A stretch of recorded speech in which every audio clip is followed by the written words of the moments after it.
वाल्मीकि नगर नाम की जगह बिहार में। वहां गजेंद्र मोक्ष हुआ था। वो गजेंद्र मोक्ष जो है वो उस चीज क्या दिलाता है जहां विष्णु जी ने इन बड़े बड़े जानवरों में से सिर्फ हाथी को बचाया और बाकी सब जानवरों को नष्ट करना पड़ा क्योंकि वो जरूरत से ज्यादा बड़े हो गए। तो हमेशा आप देखते हैं कि पेड़ में भी जब पेड़ का फूल बन गया, फूल का जब फल बना तो उसमें से कुछ चीज झड़ गई, कुछ चीज का फल बना, कुछ चीज जरूर झड़ जाती है और कुछ चीज फलित हो जाती है। इसी प्रकार है सहयोग में अभी फल लगने की बात है। अभी फल लग गए, अब जो कुछ इसमें का वेस्ट है और यूजलेस है या जो कुछ भी हानिकारक है उस सबको तो निकाल देना पड़ेगा, झाड़ना पड़ेगा। जैसे गेहूं होता है, पहले गेहूं के बाल पकने तक तो उसको हम लोग ऐसे ही रखते हैं। जब उसके बाल पक गए, धूप में सब ठीक ठाक हो गया, पूरी तरह से अलग हो गए, तब आप जानते हैं कि उसको हम कैसे अलग कर देते हैं। जब हवा चलती है तो भैया उसमें पकड़ते हैं और गेहूं अलग हो जाता है और उसके ऊपर का छिलका अलग हो जाता है। ये तो आप रोजमर्रा देखते हैं। तो वो जो घटना है वो घटना घटित होगी जब कल की अवतरण होगा। उस वक्त वो आपको रियलाइजेशन नहीं देंगे, कोई आपको बात नहीं समझाएंगे, मेरे जैसे कोई नहीं काम करने वाले, वो उनके पास फुर्सत नहीं होने वाले। वो तो बस लेकर के एकादश रुद्र, जो मैंने कहा कि 11 रुद्र अवतरण हुए हैं। रुद्र का मतलब होता है विध्वंसक शक्ति शिल्पी। तो उनकी 11 विध्वंसक शक्तियां हैं, वो जागरूक करके वो संसार में आएंगे और वो नष्ट करेंगे जितनी भी व्यर्थ चीजें हैं, उनको उनकी जगह पे बिठा देंगे और जो विध्वंसक शक्तियां जितनी भी हैं उनको पूरी तरह से नष्ट कर, और इस तरह से संसार में राम राज्य स्थापित होगा, जिसे हम कहते हैं कि परमात्मा का साम्राज्य, दाई किंगडम कम। सब लोग रियलाइज सोल्स होंगे, वो सामूहिक चेतना से प्लावित होंगे, उसी से वो कार्यान्वित होंगे, उसी से वो काम करेंगे। तो अब इसकी आखिरी स्टेज आप लोगों के सामने इस वक्त में है। यह सिर्फ हमारी सामाजिक या राजकीय या हमारी काल की गति ठीक करने वाला नहीं है, लेकिन संपूर्ण विश्व का जो कुछ भी सृजन क्रिएशन हुआ है उसकी आखिरी यह अब समय आ गया है कि इस वक्त वो उस चीज को प्राप्त करे जिसकी ये सारा विश्व बनाया जाता है। जैसे घड़ा बनाया जाता है तो उसका जो कुछ भी व्यर्थ का है वो निकाल दिया जाता है, उसी प्रकार जो कुछ भी व्यर्थ का है, जो कुछ भी हानिकारक, विध्वंसक, जो भी परमात्मा के विरोध में, जो भी दुखदायी, सब कुछ नष्ट कर दिया जाए।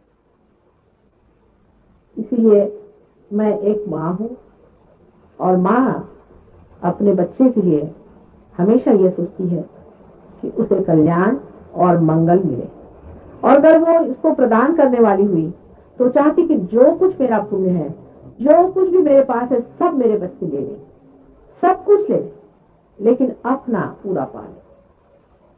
माँ की शक्ति बच्चों में ही पनपती है, उसको अपनी शक्ति से कोई मतलब नहीं, उसको अपने बच्चों की शक्ति पे गर्व होता है और अपने बच्चों की शक्ति में ही वो समाई हुई होती है और उसका अस्तित्व ही नहीं होता। अगर आप लोग नहीं है तो हम नहीं, आप लोग हैं तो हम हैं, ऐसी चीज नहीं तो हम बिल्कुल बुलबुला है, हमारा कोई भी अर्थ नहीं है, बस आए और ऐसे गायब हो जाएंगे, कुछ इसका अर्थ ही नहीं मानव देह का। आप हैं इसका अर्थ। जैसे एक माचिस की तीली होती है, उसका अर्थ यही होता है कि कितने दीप उसने जलाए, और उसका कोई अर्थ नहीं रहता। इसी प्रकार सहयोग का कार्य है, इसकी गहराई और इसकी महत्ता, इसकी प्रगाढ़ता और इसकी दैवी शक्ति देख करके आपको पता होना चाहिए कि जो आपने पाया है ये अमूल्य है। क्योंकि माँ से सहज में कोई चीज मिल जाती है, लोग इसका विचार नहीं करते। विशेषकर मेरे रहते हुए बहुत जोर से ये घटना होती है। अभी यही बैठी हूँ यहाँ पर जो ये कह रही थी कि मुझे पहले दिन इतने जोर से मेरी कुंडलिनी खड़ी हुई और पूरी रात में आनंद में हो गई और ये हुआ, फिर अभी पढ़ाई है नीचे हुई। ये भी होता है। तो तुम कहोगे कि माँ ये तुमने क्या किया? सो अपनी संकल्प शक्ति से हमने अपनी ही कुंडलिनी पर आपको बिठा करके अपने हृदय में आपको जन्म देके और आपके संस्कार से हमने आपको असल में पूरा जन्म दिया। जैसे कि माँ अपने ओठ में बच्चे को पनपाती है और उसके बाद उसे जन्म देती है, उसी प्रकार सहस्त्रार से आपको जन्म दिया हुआ है। और इतनी सर्वव्यापी घटना है कि फोटो पर भी घटित होती है। आश्चर्य की बात है कि हमारे फोटो में भी इतने वाइब्रेशंस हैं। आश्चर्य की बात तो है, और ये साइंस का मैं बड़ा उपकार मानती हूँ। यहाँ तक कि इसमें से जो बोलती हूँ ये भी मेरे वाइब्रेशंस पीछे चले जा रहे हैं। बहुत बार आपके चक्र पकड़ते तो इसमें मैं ऐसा लगा देती हूँ ना आज्ञा को, तो आपकी आज्ञा छूटती है। देखिए साइंस इसीलिए बनाया गया था कि सहयोग के लिए उपयोगी हो। कल टीवी में आप हमें बिठा दें टीवी पर और लोग हमारे और हाथ करें तो न जाने कितने लोग पार हो जाए। और ऐसे दिन कब आएंगे पता नहीं कि टीवी वाले कहें कि अच्छा माँ बैठी हम आपसे वाइब्रेशन करें। बहुत मुश्किल काम। वो तो कभी मेरे को बुलाते भी नहीं, और लोगों ने कोशिश की तो वो तो कहते कि अरे ऐसे बहुत चालू लोग आते रहते हैं। एक हमारी शिष्या है, वो बेचारी अभी आई थी इंग्लैंड, तो उनको टीवी वाले उनके पीछे पड़े थे, वो कुछ पेंटर वेंटर है। तो उन्होंने कहा कि यहाँ इतनी बड़ी शक्ति बैठी तो मेरे पीछे इतने कार को पड़े हो, उनके कुछ कराओ। उनका कौन है क्या पूछा, कहना अरे ऐसे यहाँ बहुत आ गए और चले गए, और सब दुष्टों के उन्होंने करवाए प्रोग्राम, लेकिन मेरा प्रोग्राम नहीं करवाते। तो सत्य के पीछे में एक ये भी बड़ा दोष होता है कि जब तक आदमी पॉजिटिविटी में बहुत सब नहीं आ जाते तब तक सत्य का प्रकाश भी नहीं आता, क्योंकि तो रिफ्लेक्शन है ना। अगर पत्थर हो तो उस पर सूरज पड़ के भी क्या करेगा, अगर हाँ आप में शीशा हो तो उसका प्रकाश आएगा बाहर। तो पहला काम मैंने ये कहा कि चलो सबसे पहले शीशे बनाना शुरू करो। अब आपके दिल्ली शहर में बहुत से लोग पार हो गए, बहुत बड़ी अच्छी बात है। शहर के अंदर इतने लोग तो बंबई में भी नहीं, मैं इतने थोड़े दिन में पार कर पाती थी।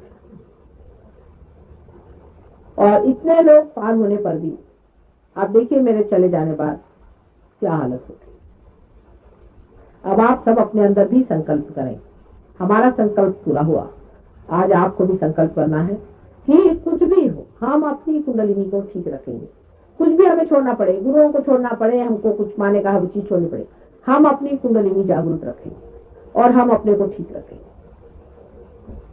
इसके लिए सबसे बड़ी बात जो याद रखनी है, ये विराट का कार्य है। अब विराट का संस्कार खुल गया, माने अब ये सामूहिक कार्य है, इंडिविजुअल कार्य नहीं, ये सामूहिक कार्य। इसलिए आप घर में बैठ करके थोड़ा बहुत अपनी सफाई वफाई कर सकते, पर जब तक आप सेंटर्स में नहीं जाएंगे तब तक ये कार्य उतना गहरा नहीं होगा। हमारे यहाँ ऐसे ऐसे लोग आश्चर्यजनक हुए। कुछ लोग जब मैं आई तो इतने जोर से पार हुए, आज आए थे महाशय, सबने कहा कितने अच्छे हैं, कितने बढ़िया हैं ये। आज उनकी वाइब्रेशन खास नहीं। एक साहब थे यहाँ, बहुत पढ़े लिखे विद्वान थे, तो वो जरा मुझसे आर्ग्यू करते रहे, जरा थोड़ा धीरे धीरे उनकी गाड़ी चली, पर धीरे धीरे करते करते मैं देखती हूँ बहुत ऊंचे उड़ गए। बड़ा आश्चर्य। वो जो बहुत जोर से कूदे थे वो तो वहीं बैठे रह गए, और जो धीरे धीरे चले वो आगे चले गए। आपने वो कहानी पढ़ी ना खरगोश की, वैसा ही मामला है सहयोग में मैं देखती हूँ। इसलिए जिसने संकल्प से इसको पूरी तरह से अपनाया है वो बड़ा ही ऊंचा उठ जाता है। और सबसे बड़ी चीज है ये सामूहिक चीज, इसमें आपको दूसरों को देना पड़ेगा। अगर आप दूसरों को न दें तो कार्य नहीं होने वाला। धीरे धीरे दूसरों को देना चाहिए, देते देते आपको खुद समझ आएगा कि किस तरह से दिया जाता है। कोई दीप जला करके उसको कुर्सी के नीचे तो नहीं रखता है ना, ये दीप जल करके इनके दीपस्तंभ होने चाहिए, जिससे और जो लोग अपना रास्ता भूल रहे हैं वो ठीक रास्ते पर आकर किनारे पहुंचे। अब क्या करना चाहिए क्या नहीं करना चाहिए उसके बारे में भी थोड़ा सा मुझे बताना है।